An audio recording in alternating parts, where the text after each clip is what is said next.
அண்மை செய்தி. தமிழகத்தில் நாளை முதல் கனமழைக்கு வாய்ப்பிருப்பதாக வானிலை ஆய்வு மையம் தெரிவித்திருக்கிறது. மேலும் விவரங்களோடு இணைகிறார் செய்தியாளர் வெங்கட்ரமணன். வணக்கம் வெங்கட்ரமணன், விவரங்கள். வணக்கம். தமிழகத்தில் தொடர்ச்சியாக 7 நாட்களுக்கு கனமழைக்கான எச்சரிக்கையை சென்னை வானிலை ஆய்வு மையம் தெரிவித்திருக்கிறது.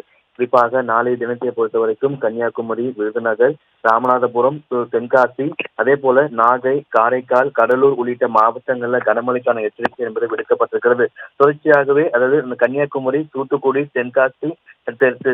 தென்காசி, விருதுநகர், தூத்துக்குடி, ராமநாதபுரம் உள்ளிட்ட மாவட்டங்களிலும், நாகை, கடலூர் உள்ளிட்ட மாவட்டங்கள் இப்படி நாளை தினம் கனமழைக்கான எச்சரிக்கை விடுக்கப்பட்டிருக்கிறது. தொடர்ச்சியாக தமிழகத்தில் 7 நாட்களுக்கு கனமழைக்கான எச்சரிக்கை என்பது விடுக்கப்பட்டிருக்கிறது. இதுல வருகின்ற 22ஆம் தேதி தென்கிழக்கு வங்கக்கடல் பகுதியில் உருவாகக்கூடிய காற்றழுத்த தாழ்வு பகுதி 24ஆம் தேதி காற்றழுத்த தாழ்வு மண்டலமாக வலுப்பெற்று மேலும் மேற்கு வடமேற்கு நோக்கி நகர்ந்து மேலும் தீவிரமடையும் என ஏற்கனவே இந்திய வானிலை ஆய்வு மையம் தெரிவித்திருக்கக்கூடிய நிலையில தமிழகத்துல தொடர்ச்சியாக 7 நாட்களுக்கு கனமழைக்கான எச்சரிக்கை என்பது விடுக்கப்பட்டிருக்கிறது. இந்த 7 நாட்களிலுமே சென்னையில எந்த தினமுமே கனமழைக்கான எச்சரிக்கை விடுக்கப்படவில்லை என்றாலும் சென்னையில 2 நாட்களுக்கு மிதமான மழைக்கு வாய்ப்பு இருப்பதாக தெரிவிக்கப்பட்டிருக்கிறது. மதிய நேரத்துல வெயிலுடைய தாக்கம் என்பது சற்றே குறைவாக பதிந்து சென்னையில 2 நாட்களுக்கு மிதமான மழைக்கு வாய்ப்பு இருப்பதாகவும் தமிழகத்தில் 7 நாட்களுக்கு கனமழைக்கான எச்சரிக்கை என்பது விடுக்கப்பட்டிருக்கிறது.